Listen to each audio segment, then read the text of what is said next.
গর্ভবতী মহিলারা গোরস্থানের পাশ দিয়ে যান, সমূহ সম্ভাবনা আছে ইফেক্ট করার। প্রেগনেন্ট কোনো মহিলা গোরস্থানের পাশ দিয়ে রাত্রিবেলায় এরকম হেঁটে যাবেন না। কিন্তু কবরের মধ্যে লাশ সবসময় কিন্তু থাকে না, কখনো লাশ পচে যায়, মাটি খেয়ে ফেলে, হাড়গোড় পড়ে থাকে। জিনদের প্রধান খাবার কিন্তু হাড়গোড়, এবং জিন জাতি এই সমস্ত, যেহেতু আমাদের বাংলাদেশের ম্যাক্সিমাম কবরস্থানগুলোই কিন্তু অপরিচ্ছন্ন। ঢাকা সিটির আজিমপুরে যা দেখেন না কি অবস্থা, ঢাকার ভেতরে যদি অবস্থা হয়, গ্রাম অঞ্চলের অবস্থাটা কি?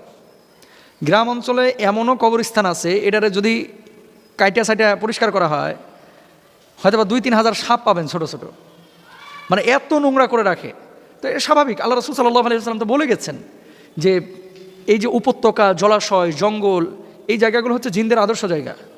তো ভালো জিন তো সবসময় ভালো জায়গায় থাকে না, মানে খারাপ জিন সবসময় খারাপ জায়গায় থাকে, ভালো জিন ভালো জায়গায় থাকে। এরা মানুষকে অস্বস্থতা দিতে পছন্দ করে, ভয় দেখাতে পছন্দ করে। এলাকা ভিত্তিক যে গোরস্থানগুলো আছে এগুলো আপনারা নিট অ্যান্ড ক্লিন রাখবেন। যদি এই সমস্ত বিড়ম্বনায় পড়তে না চান, রাত্রিবেলায় যদি এরকম আওয়াজ পান গোরস্থানের পাশ থেকে, আপনারা জানালা খুলবেন না, বরং যেটা করবেন আয়াতুল কুরসি পড়বেন। আয়াতুল কুরসি পড়ে ওর মতো থাক, আপনি আপনার মতো থাকেন। ছাদের মধ্যে হরমর হরমর করে শব্দ করতেছে, টিনের ওপরে কে যেন ঢিল মারতেছে, মনে হচ্ছে আম পড়তেছে, ঘোড়ার ডিম, কিচ্ছু নাই, যা দেখতেছে কিচ্ছু নাই, এরকম হয়। এসব ক্ষেত্রে আপনাদেরকে বলবো আয়াতুল কুরসিটা সবসময় চলমান রাখবেন। আর সূরা বাকারা এর আগেও একদিন বলেছি। এখন আমার ফোন দেওয়া শুরু করবে, হুজুর আমার গোরস্থানে সাপ দেখছি, আমার গোরস্থানে গরু দৌড় মারছে দেখছি, আমার গোরস্থানে কী যেন দেখছি, শুরু হয়ে যাবে।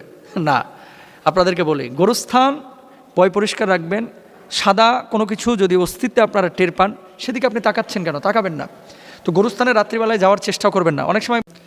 এবং এটা পরীক্ষিত একটা বিষয়, ওই যে শীতকালে এখন পিঠা বানাবে অনেকে, তেলের পিঠা, ভাপা পিঠা, এই সেই পিঠা, এই পিঠা টিঠা বানায়া তৈলাক্ত জিনিসগুলোকে অনেক সময় ব্যাগে করে নিয়ে গোরস্থানের পাশ দিয়ে যায়। এটা করেন না, বহু মানুষ ক্ষতির সম্মুখীন হয়েছে। এবং এই সমস্ত কথাগুলো যখন বলা হয়, অনেক মানুষ বলবে হুজুর সনাতনী কথাবার্তা কই পাইছে এগুলা। কিন্তু যখন আবার ধরা খায় তখন আবার হুজুরের কাছে দৌড়ায় আসে, হুজুর এটা তো জীবনেও কল্পনা করে না।